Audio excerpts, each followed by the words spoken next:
There has been a steady shift in how the audience consumes media over the last couple of years with the rise of streaming websites.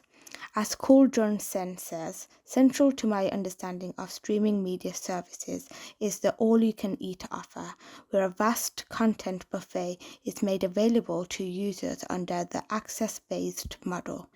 During the height of the COVID-19 pandemic, we saw cinemas being closed for business to the public. Streaming services took the audience that couldn't access the cinema and presented them with the vast library of content they have. Channels, and with all these streaming websites, I think the thing is, there are a lot to choose from, and there you could argue that there's almost too many, but I think as long as each one has a unique content base, of both original content and content that's from others, there'll be enough overlap between two or three streaming services that but like, because I mean, let's say most people probably pay for two streaming services and probably within that catch almost everything they could possibly want to watch, and the rest of the stuff is on the free streaming services. Hanley says following the mass outbreak of SARS-CoV-2 and the ensuing COVID-19 pandemic, with most countries going into lockdown by spring 2020, government imposed health and safety measures for cinemas and other venues throughout the world to cease their public screening activities. Conferences and educational programs were similarly put on hold, and film festivals that were primed to start now faced being either postponed or cancelled outright. In a world suddenly devoid of traditional live public screening events, online access became practically the sole means for cinephiles and the general public alike to continue to engage with moving images, whether historical or contemporary.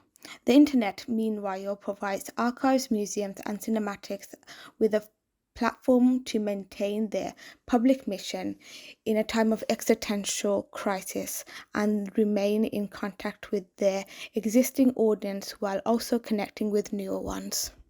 People were stuck at home, and streaming websites had an extensive collection of media that could entertain anyone, no matter what kind of content they wanted to watch. Netflix, in particular, has used proprietary algorithms to track viewership patterns and push subscribers to certain content. Netflix spends a lot of time making your account customized to you. The algorithm learns what kind of images makes one look more closely at a film or a TV show.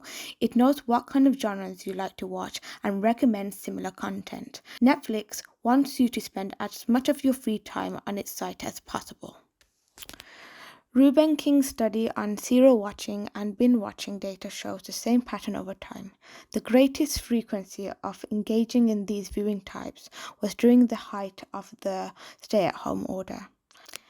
Not only are more people using streaming websites for entertainment, they are also spending a lot more time viewing that content. Because there's so many options now with these streaming services and people can have what they want when they want it, there's been a shift in the attitudes towards watching TV, and now audiences wouldn't be excited by the idea of a cliffhanger where they have to wait until next week because there's just so much choice. And if they get bored of one streamer, they just go on to the next. It's just fueling a binge culture, which is not necessarily a bad thing. It certainly is good economically for these companies. But there are many reasons to go to the cinema to watch films. Watching a film on the big screen and excellent surround sound can make the experience better. Going to the cinema is also a social experience that you can share with people close to you. There are also some cons to going to the cinema as well. Some of these are the prices of the tickets, the prices of the cinema food, or even the time of travel to get to a cinema. Cinemas also have a time constraint, as you have to pick specific time for showings. You can't watch whatever you want or pause the experience. Streaming websites don't have these problems, and it makes it easier for the audience to watch something.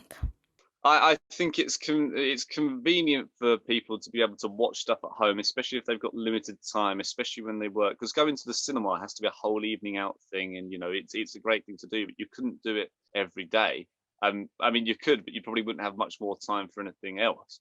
And now I think these cinemas are trying to draw people back in with these sort of unlimited memberships and stuff because they want people to be there as much as possible. They only make their money off the food. Avengers Endgame was released in 2019 before the COVID-19 pandemic.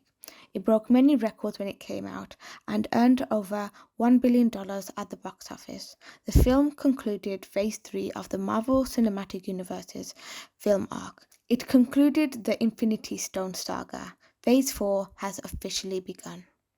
In 2021, the Marvel Cinematic Universe released 5 films. I'm counting Venom Let There Be Carnage as one because it ties back into Spider-Man No Way Home. The other 3 are Black Widow, Shang-Chi and the Legend of the Ten Rings, and Eternals.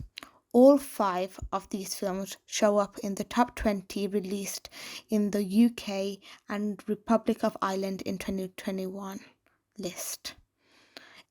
Eternal is the lowest on the list, and it placed 10th.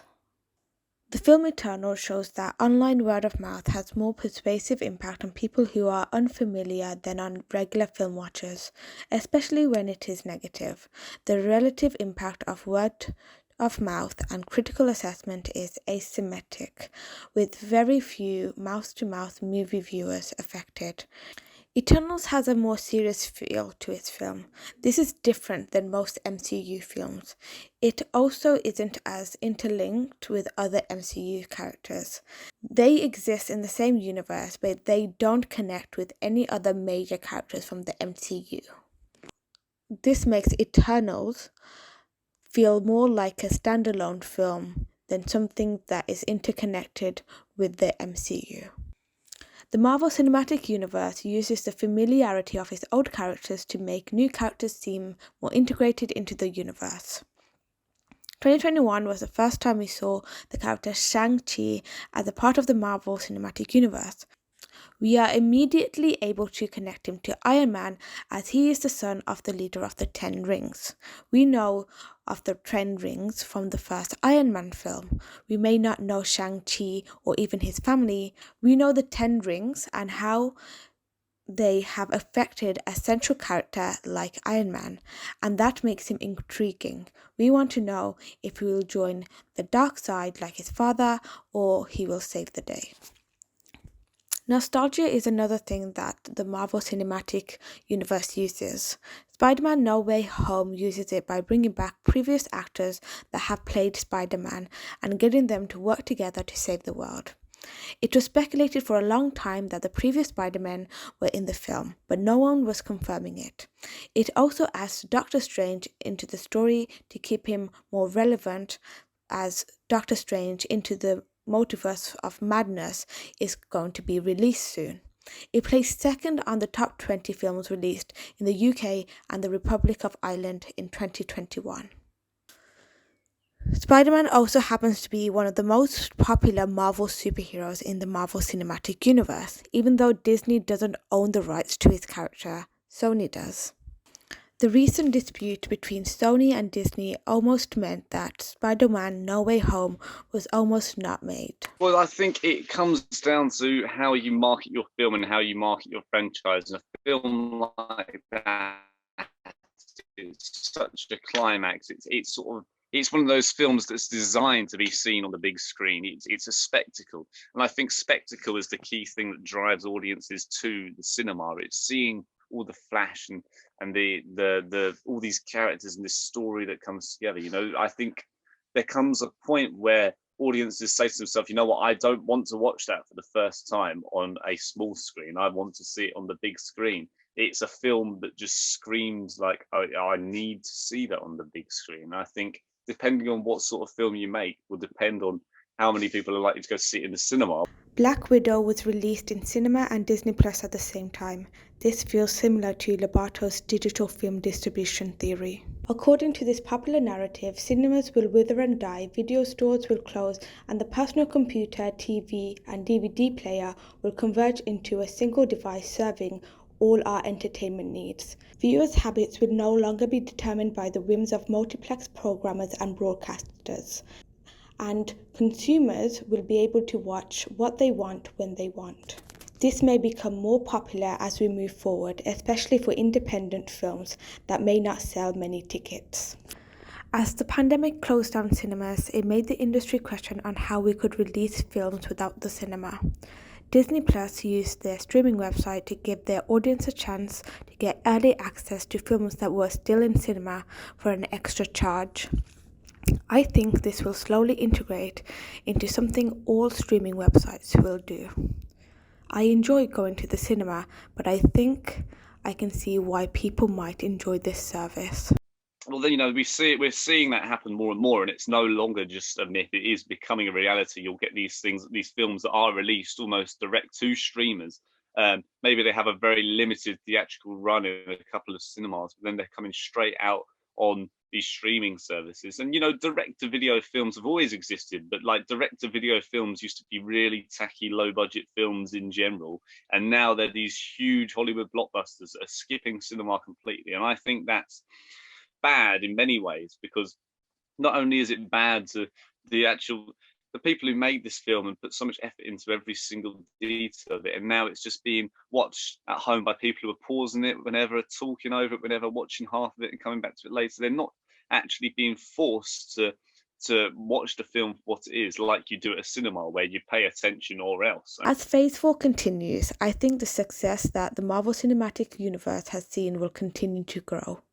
Many iconic faces of the MCU are leaving, but they have built the right structures to be able to continue with newer heroes. I think the MCU can maintain this growth and keep getting bigger and better. The audience will miss seeing faces like Robert Downey Jr. and Chris Evans, and the actors that will continue this legacy will have big boots to fill. But if anyone can do it, it is the MCU.